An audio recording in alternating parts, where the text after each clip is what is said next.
So if I read your book well, I should say yes and more right now. Welcome to the I One Couple. Today I have invited Justin Patrick Pierce, author, mentor, and relationship consultant. Welcome, Justin. Thank you. It's a pleasure to be here, Valdo. You wrote this wonderful book to help people deal with their relationships. Please give us a quick snapshot of it.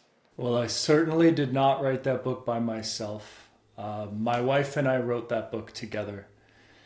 We wrote that book to give couples a window into what it looks like to really walk the path of sacred relationship. When you want to engage in your intimate relationship as a form of spiritual practice, what does that look like? And it's one thing to do that in a weekend workshop. It's one thing to do that in an ashram or monastery. It's another thing to do it when you're parents, you have busy work lives, you're working together, you're trying to manage this life, and you're trying to keep your intimate relationship feeling spicy, feeling hot, but also feeling sacred, where you and your partner can grow together. Are you successful in keeping the hot and spicy alive without burning you? I would be entirely out of integrity with what I teach and who I am if I couldn't. The reason I can teach what I teach is because I live the way that I live. I walk my talk.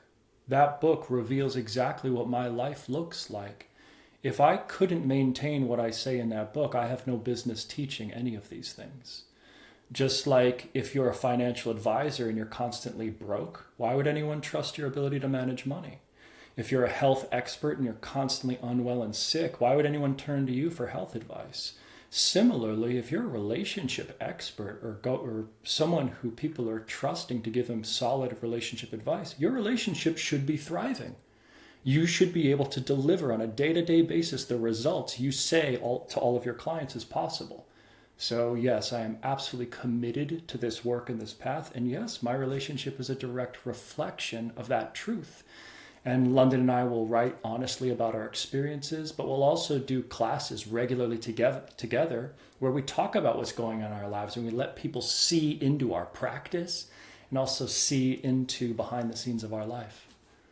I found your telling about your daily life with London to be very refreshing and very raw at times and very uplifting at times, but very genuine, refreshing, and inspiring.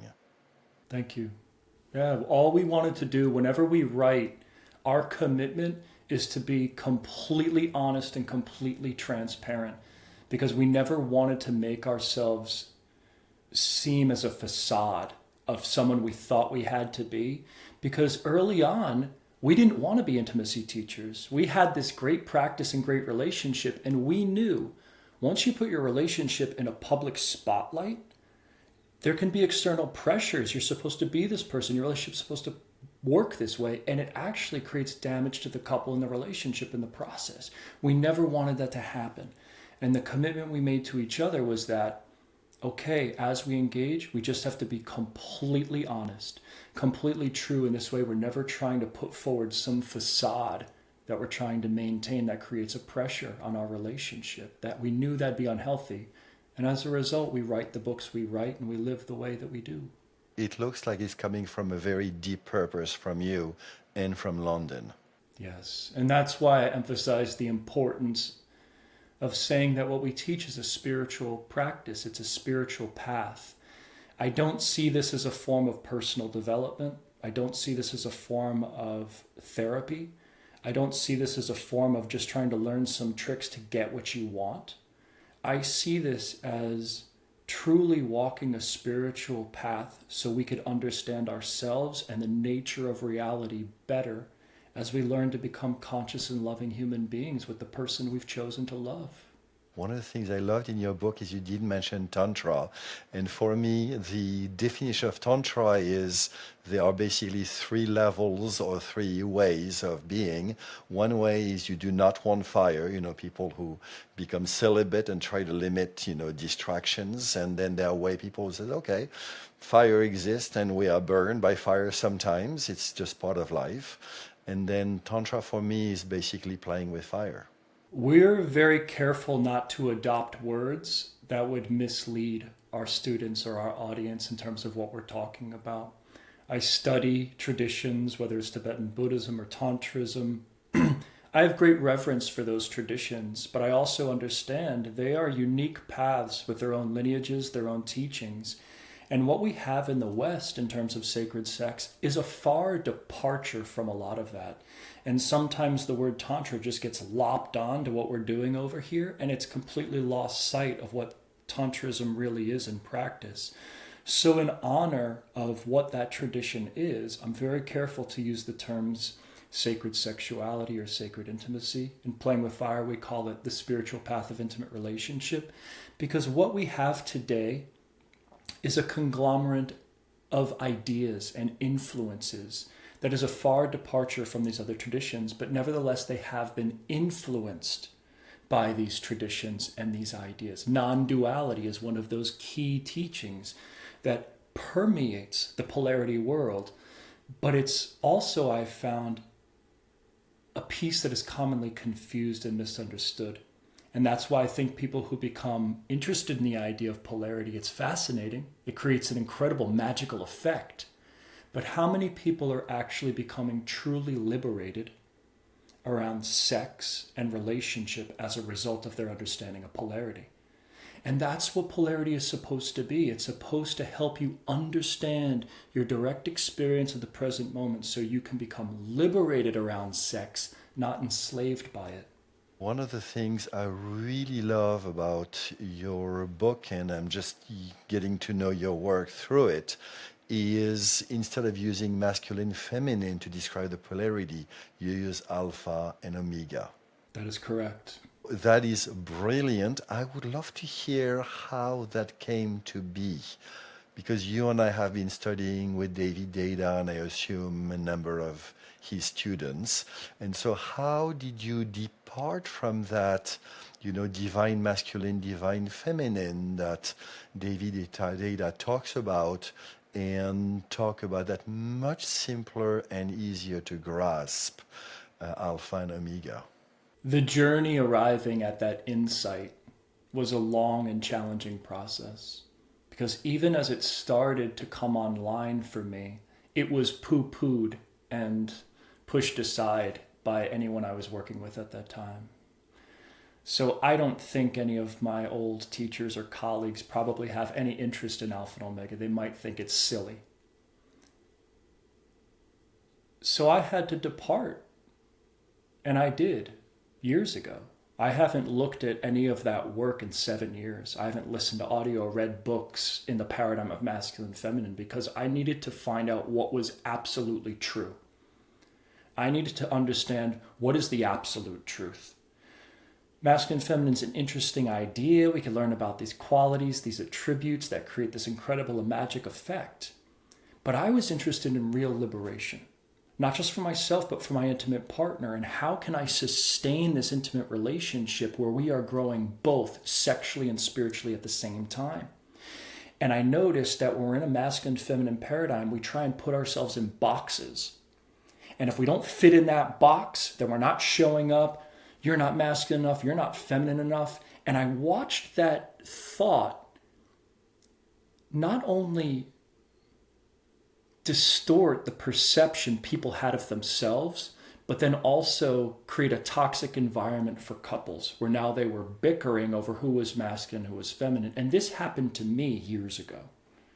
Was, you're not masculine enough, you're not feminine enough. And like, what is that? Is that spiritual awakening or is that something else? So I had to investigate what is the truth. What really creates liberation in a human being, man or woman? And that began a deepening of my understanding of polarity, a departure from masculine and feminine ideas to the point where I stopped reading or listening to anyone talking that way and began starting from the beginning again, researching the history of where does sacred sexuality come from, immersing into 2,500-year-old practices like Vipassana and becoming a devout practitioner in the, to understand the origin of what is this, so that I could, not only for myself, but for all those who I work with, create real liberation in their lives. And as a result, what I've seen from the map we've created and the work we do now, we do create that liberation and that inspiration where couples are feeling loved and trust is returning as they can be their authentic selves. They don't have to become anything other than what they are. And to me, that is unconditional love. And that's what we're here to learn. One thing that makes you trustable in my eyes is something very rare, is you seem to be grounded into non-duality. And so few humans are able to be fully in it, that's complete enlightenment. And most humans are totally disconnected from it. And so are using polarity more as, concepts.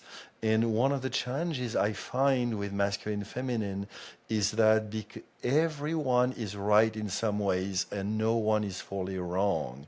When I look on YouTube at the misogynistic, male-centric, slurs about, women are out to get you, they are not fully wrong.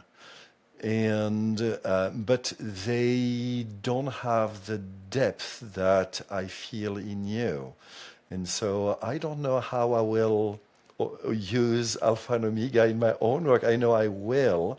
And I'm really liking the coming from a more, non-dual place, which is something I'm getting from you right now that I had not gotten fully while reading your book. So thank you for having done that work of that grounding.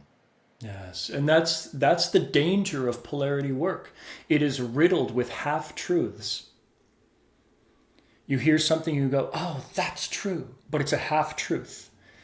But you start taking all of these half-truths and you take them as whole truths, and now you start becoming confused, frustrated. You start creating judgment and shame patterns in your own psychology and then projecting them out onto others.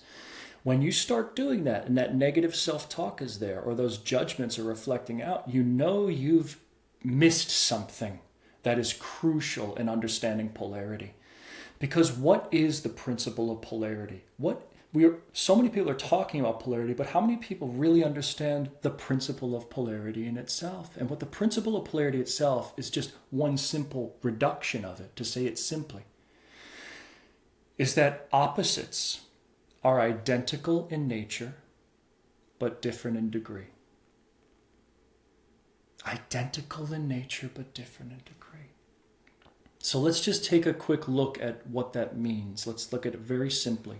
Please. Hot and cold are identical in nature, but different in degree. Their nature is temperature. Their nature is temperature. But depending on the degree and the relativity between those 2 points, one is hot and one is cold.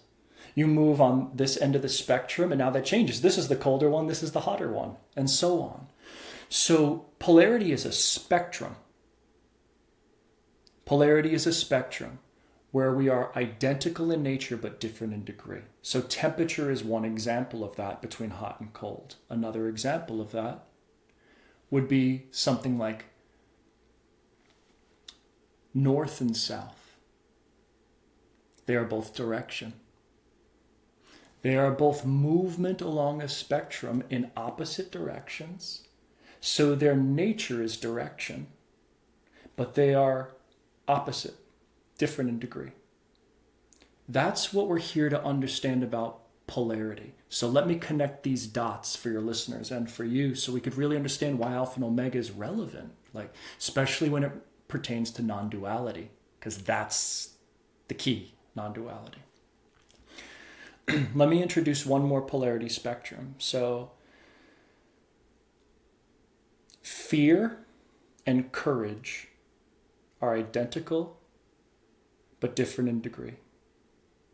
They are opposites that are identical in nature but different in degree. Fear and courage, because they pertain to your attitude towards the same event. Oh, I'm afraid of this, I'm afraid of this. No, I'm courageous, I'm going to step into this. It's the pulling away on the spectrum or moving towards on the spectrum. Understanding this allows us to do incredibly powerful alchemy within ourselves. Because when we understand that fear and courage are identical in nature, whenever you're feeling fear, you can work with that fear and transmute it into courage because you already have the stuff to make it. You know, it's interesting when I hear you talk about the fear this way, I relax in my body. And so somehow is the relaxing, but somehow is you as a mentor inviting me to relax in face of fear.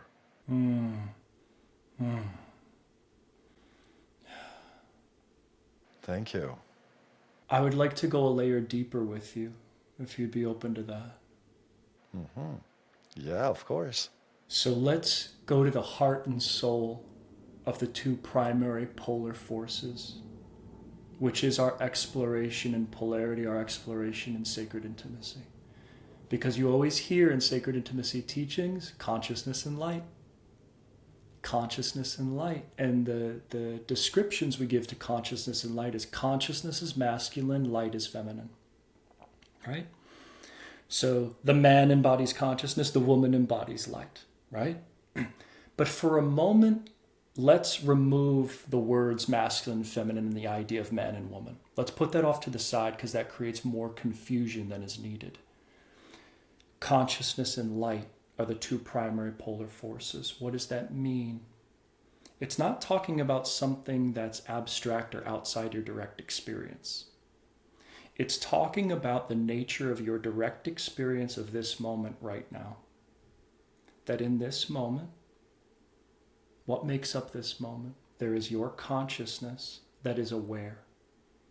Right now, you're aware of the words I'm saying. You're aware of my image. You may be aware of the physical sensations in your body or an emotion you're feeling. You may be aware of a thought that you're having. That pure awareness that has no qualities, that is your consciousness, and it is here and now in this moment. There's nothing you can do to become more consciousness. There's nothing you have to do. There's nothing you can do to become less consciousness. Consciousness is your nature.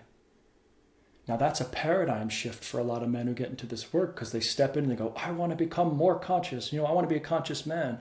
Not realizing that the whole point of this work is to help you understand you are consciousness. There's nothing to be done. If there's any work to do, it's to continue to unwind all of your doubts, your fears, and insecurities so you can realize, that's why it's called realization, you can realize that you are that consciousness already, eternally, liberated and free. The more we rest into that aspect of our identity, that's what I call alpha. Is when we move along the polarity spectrum and we rest into consciousness, we're in alpha. A man or woman can do that. It's not based on gender. Just because you're a man doesn't mean you can do that, and a woman cannot rest as consciousness. A woman is just as much consciousness as any man. That is our fundamental nature as consciousness. So it's not limited or bound by gender whatsoever. So we have that experience of resting as consciousness. And then what is omega? What is the polarity, or the feminine as we call it? What is this light we're referring to? It's everything else. It is everything that you can observe. It is every thought, every feeling, every sensation, every perception, every form. It is your body. It is your subtle body, your astral body. All manifest existence that appears before the eyes of consciousness is the feminine, or as I call it, omega. Because again, you are that too. You are form. You are your body. You are thoughts. You are part of this entire experience. So when we identify with our feelings or our thoughts and we move with them and we dance with them and we express and we're playing guitar and singing and, that's Omega, because we're touching form so fully that we're no longer standing apart from it as consciousness. We're immersing into experience that we become experience itself. And that polarity it's identical in nature but different in degree, because it's the path of transcendence, which is the inward facing path of resting as consciousness, but it's also the outward facing path of immersing it into experience until there is no watcher, until we are just unified with the moment as nature, as life, as love. You are that whole spectrum simultaneously. Every moment is that. It is so interesting because I feel in the moment, and over the last few minutes we've been exploring that polarity. I've been feeling my awareness very keenly. I've always also felt my body, my sensations, but I've also felt you. I've sensed, listeners who are listening to us right now and in the future, and how much light I somehow beam to them, and how much light you beam to them. And I've also observed how, from my awareness, from my alpha, you were my omega, but I was also very aware that your alpha is influencing my omega. Absolutely, they are one. So beautiful. They are one. They are one. So, when we want to understand the nature of polarity, we cannot forget opposites are identical in nature but different in degree. So then how is consciousness and that which consciousness observes identical in nature? They're not identical at all. They are radically different. They are subject and object. They couldn't be more further opposed. But that is not true. So the key word seems to be direction. I choose to go to the cold or the hot. I choose to go to the north or the south. I choose to go towards the fear or the courage. Yes, at the beginning there is direction. So for example, if we want to develop more alpha, we would want to develop a strong Vipassana practice. Vipassana is the essence of alpha, because what it is you sit alone in perfect stillness and you observe the content of experience without reacting. The more you do that, the more you rest as consciousness without reacting to anything that is flowing through your experience. It is awareness, sensitivity, equanimity, resting as consciousness. Vipassana is one of the oldest traditions of that. I want to do a quick digression here for anyone that has never heard that word before or does not know. Vipassana is not about being in altered states in which you are in total bliss. It is looking at what is in the moment. That includes pleasure in your body, and it includes pain in your body. It includes the pleasurable emotions, and that includes the painful emotions. That includes the good memories and the really painful memories. All of it. That's what equanimity is. Equanimity is not searching for any experience or any feeling whatsoever. It's our capacity to be with whatever this experience is and remain perfectly aware and non-reactive. And if we practice that, that is the path to enlightenment. That is the Vipassana path to enlightenment, awareness and equanimity. Two wings of a bird. In order for that bird to fly straight, you must have equal awareness and equal equanimity. So that's the inward facing path, that's the alpha path. Now, what is the omega path?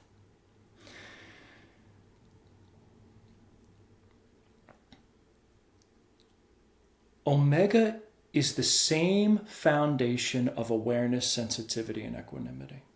Because in order for any path to liberate, equanimity must be present. And that's another place where a lot of folks doing polarity work get confused, because they imagine the feminine role has no responsibility in being equanimous. That a feminine can just be venomous, toxic, destructive. It doesn't matter. Are you masculine enough to take my venom, my poison? There's no liberation in that. There might be liberation for the man in that, because he's developing equanimity. But If a woman wants to step into this practice, she too must develop equanimity. She too must cultivate that quality. And whether we are man or woman, we want to develop both these capacities, alpha and omega, within our own experience. So what is omega then? So in that same practice, I'm aware, I'm sensitive to my feeling, my emotion, and I'm in equanimity, meaning I'm not resisting my experience. I'm not sorting for feelings. I'm not collapsing around certain feelings. I'm not judging myself because I'm feeling this. Whatever feeling is here, whether it's sadness or anger or frustration or upset, I touch that feeling fully. I come so close to it that there is no witness, and I let it move my body in a quantumous animation. A quantumous animation, I become the feeling. I become the light. I become the transmission of what is here manifesting now.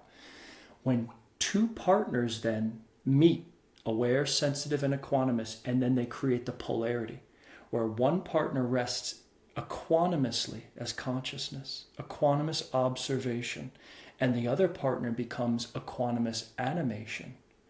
Now you have this sacred dance of sexual liberation. That is the nature of it. Is that both partners are coming with this spiritual depth and maturity to meet as the embodiments of these two in perfect equanimity and compassion. One impression I have, and I cannot wait to explore and test it in the real world, is so I've done quite a bit of practice myself. I've led it, I've seen it, and part of the naming it masculine and feminine, which is in many ways is similar to the alpha and omega practice you are discussing, naming it feminine, make it that instead of saying I feel lonely right now or I feel angry right now, there is a much stronger tendency, there is almost a right to say you piss me off, you this, you that, because all men have, because more masculine, blah blah blah.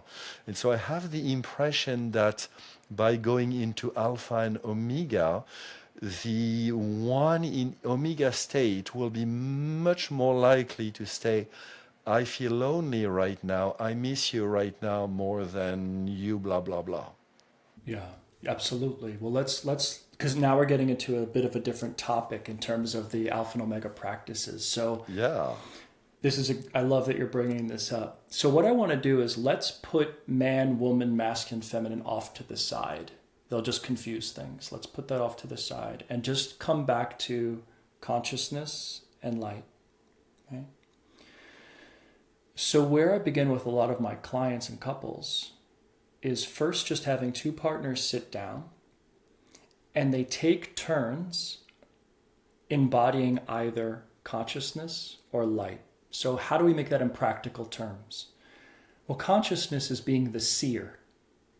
When you are the seer, when you're the observer, the witness, you're in alpha. And how do we give the gift of our witness to the person in front of us? Well, one way that we do that is we take all our attention off of our own thoughts, feelings, content, and we place our attention entirely on the other person and their experience.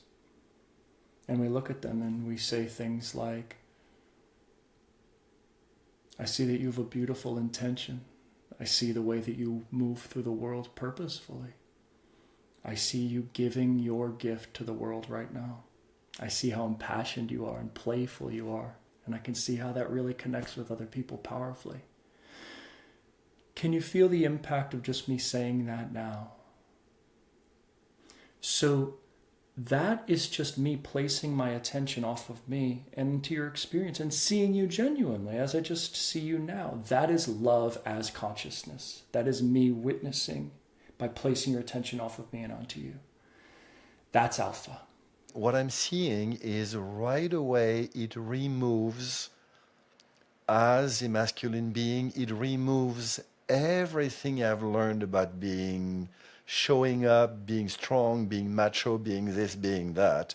It totally disappears. I'm showing up as a spiritual being wanting to be of service to my partner, to my couple, and to the world. And right now, I'm doing that with you, and I want to be of service to you, and I want to be of service to the listeners who are observing us. So it's beautiful.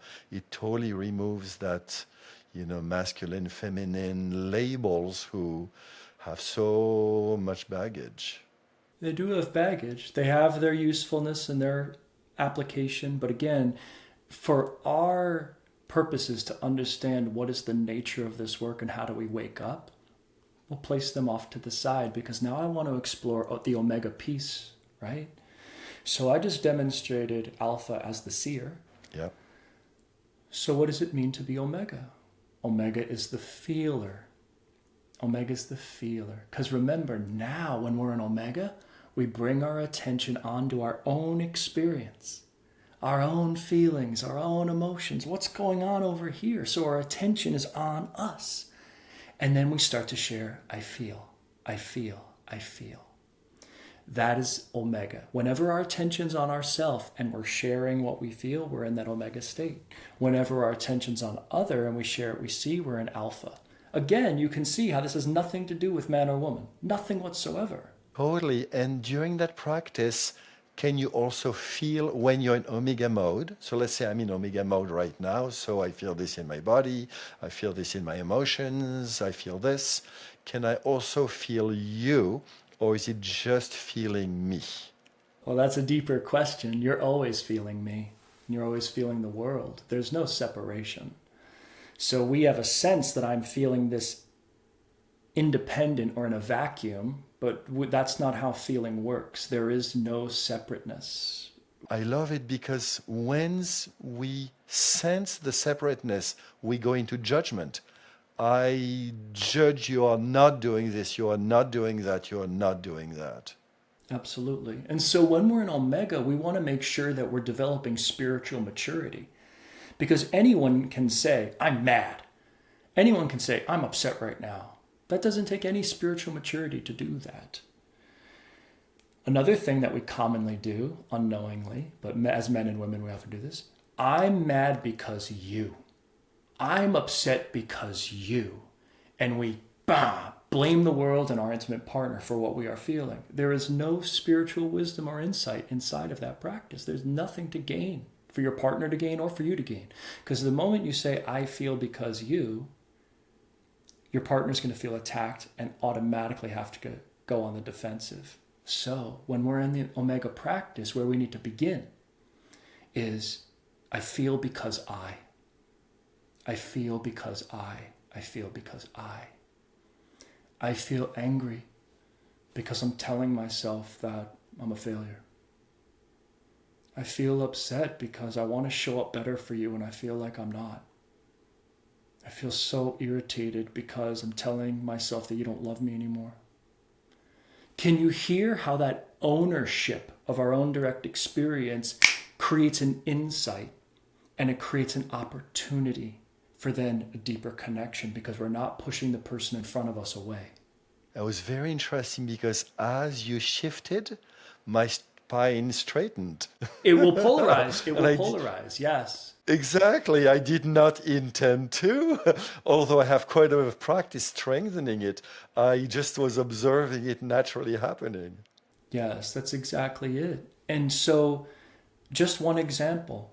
I practice with my wife very regularly. So we're sitting for our morning practice and I'm sitting there and I was having a rough morning. I sat for an hour of meditation and something was still deeply haunting me and bothering me. And she sat down and it was my turn. I always begin as the feeler. So I started Omega. And I just say, I'm so angry. I'm so upset. Now, if I only said, I'm angry, I'm upset, what do you think her experience would have been? She would immediately go, what did I do? Oh no, this is my fault. Is he blaming me for something? She would automatically have to interpret it that way because I didn't give any further context. So to just say, I feel angry, upset, it's a starting point, but it's not the full practice.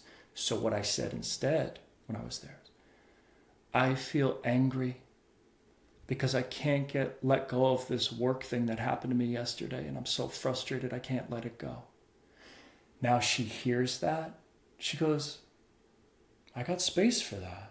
That's not an attack. And there's love present while I'm authentically feeling my experience. Now, as I do that, am I becoming feminine? No, I'm still a man. I am still absolutely a man. But I'm identifying with my emotional, sensitive experience. And as I share what I'm honestly feeling, it lets her in. She can feel me. She can feel me present. And that's one of women's biggest complaints is she doesn't feel him present. He's got walls up. He's guarded. So she doesn't know what he's thinking. So she makes up ideas. And the ideas she makes up in her mind are way worse than what's actually going on in his world. So for men, they benefit greatly by learning how to bring, I feel because I in a moment, because it actually reestablishes trust. And that's a paradigm shift, because in the old model of masculine feminine, if a man goes in his feminine, he'll lose trust. That's the teaching. Yeah, totally. In this way, this proves that's a half-truth. Because when a man can be in his strength, in his depth, he's present, he's non-reactive, and he shares something like, I feel crushed right now because I'm telling myself I'm a failure and I'm not showing up in the way that I want to.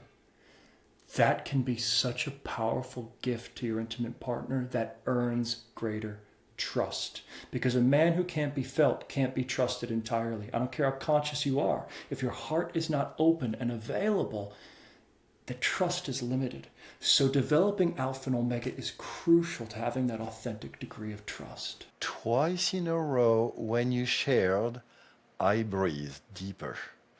And so what I understand is your invitation to share what is going on, deeper an invitation to intimacy, invites the non-dual and invites relaxing your partner, opening them. Because it naturally creates a field of love and trust between two human beings. Because what is the nature of that trust and that love we feel? What it is it's a shared reality. It doesn't mean we have to be feeling happy or sexy or horny or grateful to have this experience. We could be suffering miserably. But because we're having a shared reality, I feel heartbroken right now because I notice I'm not getting my need for attention met. I see that your heart is aching because I haven't been around this last week. A challenging moment, but it creates a shared reality where both partners feel sane. And it's that foundation of a shared reality that sacred intimacy should be built upon.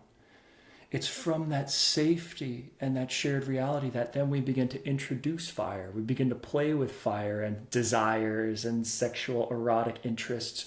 But you do it with that strong foundation to be sure you do not burn the relationship to the ground as you explore desire. So you create that strong hearth. Yes. You open each other's hearts. How do you bring the sexual fire? And, coming back to your first metaphor about hot and cold, so it becomes effing hot and not effing cold, knowing the effing cold happens no matter what, but how do you learn to basically tend that fire so that you don't burn in the effing hot and you don't basically escape or, quit the scene in the effing cold? This is where a lot of men and women need to learn some extra skills, because in our culture, we're a very talky culture. We use words and analysis and ideas and processing all of the time. And while that's a good skill to learn, when it comes to intimacy, it can be the death of sexual relationship. Because all this talking can neutralize sexual polarity and the chemistry that's there. So the IC, I feel, is a great starting point because it lets you see and express yourself honestly, but preserve polarity as you're doing it. Because so long as there's a seer and a feeler, and we're not going into story, we're not going into analysis, we're seeing and feeling in the present moment with equanimity, whatever arises, just as we do in Vipassana. But here we're doing it with two people. So we learn that practice, and that on its own can create a lot of healing. But the question is, how do we go from healing to hot? How do we take this amazing technology and bring something that feels hot for us? Too hot or bring hot in addition to the healing? As we describe in Playing with Fire, awareness, sensitivity, equanimity is the hearth that contains the flames. If you have a strong hearth, which is everything we're sharing now, which creates that experience of love and trust is strong, the more fire you can add and get a raging, roaring fire, but because you have a strong hearth, the fire doesn't burn down your relationship. It doesn't burn down your home. It doesn't lead to all of these losses of trusts and So in this practice, the stronger our hearth, the more fire we can play with. If you have a weak hearth and you take that away, now the fire burns out of control and couples are falling apart, they're breaking up, they're cheating, they're lying, and it turns into chaos because polarity is fire. Polarity is fire. So we need to have that strong hearth. As long as the hearth is strong, we can keep adding fire and going darker, sexier, more erotic, more dangerous. But it's about maintaining the structure of that hearth as we do that. I love that because there was a time in which I was totally enamored by, David Data Stage 3. And I realized that unless there is a strong commitment to partnership, however it looks like for the couple, is going to basically burn inwards. Yes. And so that being the foundation is critical. And some couples are really good at that part. Some couples, they've got love and trust on lockdown. They can see and feel. It feels safe. It feels good. And they go, well, wait a minute, where's the fire? How do we get that? So what we learn how to do as we teach in Playing with Fire is we need to bring now the embodiment of polarity into our practice. And where we start is eye contact, open, unguarded body, and a deep, full feeling breath. So if you and your partner just breathe together and your bodies are in that way, fully open, fully alive, synchronizing your breath together, hips unlocked, so the genitals are included as you're speaking, as you're talking, automatically it begins to create energy that flows up and down your whole system. If you're not breathing, your body's closed, you might see and feel in a beautiful way, but it will never become sexy. What makes it sexy is the yoga. Eye contact, deep, full feeling breath down to the genitals, open, unguarded body is the starting point. Then we bring in desire. Then we start to play with fire by introducing, I want, I want, I want. So you may say to your partner, I want you to come closer. Yes, yes. I want you to slowly crawl between my legs and look up at me. Yes, yes, more, yes. And so now we bring these desires of what we want to experience with our lover in the present moment, but we bring it on the foundation of the love and trust that we've just cultivated, and now that fire is sacred. One of the things I am noticing in our presence, you and I, is we are very present to each other. We are both in Alpha and Omega, and there is no tough, in masculine practice, very often, there's a part of me that tenses up, showing up as masculine, and it takes quite a bit to relax that and show up fully. It happens sometimes with some men who are very present. And so I'm really loving that letting go of whatever masculine means, whatever feminine means, being present to each other. Absolutely. We'll remember our new definition because we're no longer concerned with being masculine. We're interested in resting as consciousness. And which one is more authentic and true? Is puffing up our chest, and that's all an act, that's all an effort, that's all an attempt to be something other than our natural essence. When we just rest in our essence and land in our depth, we are simply more aware, more conscious. And that's what she really wants to feel. She wants She wants to feel a man who is so certain in himself that nothing shakes the clarity of his consciousness. He knows who he is at such profound depth that no matter what's going on, what chaos, what drama, he's not moving, he's not movable, because his confidence isn't based on some facade. His confidence is not based on success and failure. His confidence comes from knowing who he is, which is not a man, a person, a job, a label, but consciousness itself. And that's where we start to unlock the real gift that is this path. Such a rich and wonderful conversation. I would love to keep our conversation to about 40 minutes so that people will indeed click on the video. And I would love to invite listeners to make comments and ask questions. And if you would be willing, I would love to continue our conversation. I would be more than happy to have a conversation with you again. I really enjoy your presence, your practice, your humor, and obviously the passion you have for this work. It's truly beautiful. I'm loving being here with you, so happy to do it again. So if I read your book well, I should say yes and more right now.